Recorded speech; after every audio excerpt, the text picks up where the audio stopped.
Guys welcome back to my channel. আজকে আমরা আবারও চলে এসেছি। তো আজকে আমার বড় মশাই কিছু বলবে, মানে উনি সারাদিন কি করেছে না করেছে, উনার কীভাবে সারাদিনটা কেটেছে, তো উনি বলবেন। বলো। উনার ভীষণ ঘুম পাচ্ছে, কি বলবো। উনি এইমাত্র রেশন থেকে এলেন। রেশন থেকে কি কি আনলে? রেশন থেকে কিছু আনেনি, কারণ রেশন বন্ধ ছিল। ও, রেশন বন্ধ ছিল, কিছু আনতে পারিনি। তো উনি কি বলবেন বলছিলেন। তো উনি আজকে পড়তে বসেনি, জানেন উনার এক্সাম আছে সামনে। উনি কালকে শুধু পড়েছেন, একদিন পড়লে কি হয়ে যায়, উনি আজকে পড়তে বসেনি। এতটা মানে কি বলবো, কিছু বলার নেই ওনাকে। বলেন কিছু।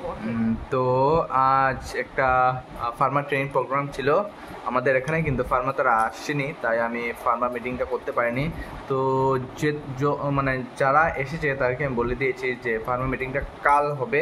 তো কাল একটা মিটিং করব। ফার্মা মিটিংটা এখান থেকে হয়তো 4 কিলোমিটার দূর একটা ফিল্ডের মধ্যে মিটিংটা করব একটা মতলব কীটনাশক নিয়ে। কীটনাশকটা হলো অবতার, যার মধ্যে আছে হেক্সাকোনাজল আর রয়েছে জিনেপ।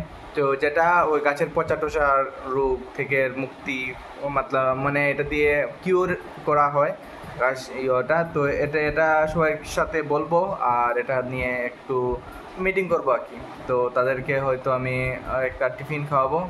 মিনিমাম আমার 20 থেকে 25 জন দরকার হয়। তো হ্যাঁ, এটা তো আজ হতে পারেনি, কারণ আজ শুধু 10 জন ছিল টোটাল, কিন্তু 10 জন দিয়ে হবে না। তাই হ্যাঁ, তো তাদেরকে আমি ভাবছি মিষ্টি আর একটা সিঙ্গারা খাওয়াবো সবাইকে। তো হ্যাঁ, অতটুকুই আজ ছিল। তো তো আজকে তোমার সারাদিনটা কিভাবে কাটলো সেটা বলতে বলেছে।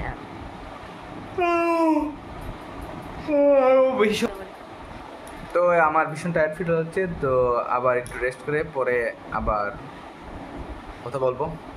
তো বাই বাই গাইস, এই ভিডিওটা এতটুকুই রইলো। পরে ভিডিওতে আবারও আসছি আমরা। তো বাই বাই। Bye bye.